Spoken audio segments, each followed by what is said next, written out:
குழந்தைகளுக்கிடையே வாசிக்கும் பழக்கத்தை ஏற்படுத்தும் வகையில் பெரம்பலூரில் பள்ளிகளில் புத்தக காட்சி நடத்தப்பட்டு வருகிறது. தங்களுக்கு பிடித்த புத்தகங்களை குழந்தைகளை தேர்வு செய்யும் வாய்ப்பு இளம் பருவத்தில் கிடைப்பதால் அவர்களிடையே வாசிப்பு பழக்கம் உருவாகும் என்றும் நம்பப்படுகிறது.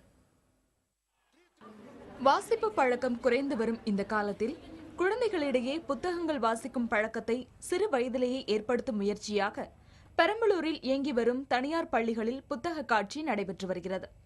இந்த காட்சிக்கு வரும் பெற்றோர்கள் குழந்தைகளையே புத்தகங்களை தேர்வு செய்ய அனுமதிப்பதால் குழந்தைகள் உற்சாகமடைவதை காண முடிந்தது.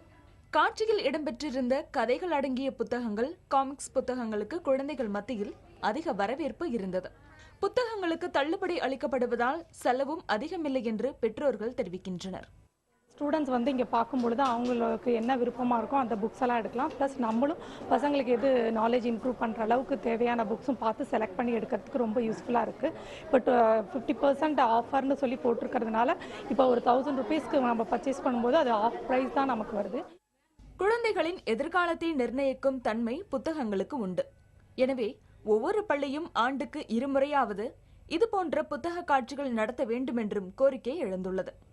இங்கே நிறையா புக்ஸ் கிடைக்கிது. கம்ப்யூட்டர் புக் இருக்குது, மென்டல் அபிலிட்டி, மேத்ஸ் நல்லா போடலாம், கிராமர் புக்ஸ் நிறையா இருக்குது, நிறையா புக்ஸ் கிடைக்கிது. குழந்தைங்களோட நாலேஜ் நல்லா இம்ப்ரூவ் ஆகுது. நல்ல புத்தகம் நல்ல நண்பனுக்கு சமம் என்ற பழமொழி உண்டு. குழந்தைகளிடையே மழலை பருவத்திலேயே வாசிக்கும் பழக்கத்தை ஏற்படுத்துவது ஒரு சமுதாய புரட்சி ஏற்படுத்துவதற்கு சமமானது என வாசகர் வட்டத்தினர் தெரிவித்துள்ளனர். புதிய தலைமுறைக்காக பெரம்பலூர் செய்தியாளர் துரைசாமி.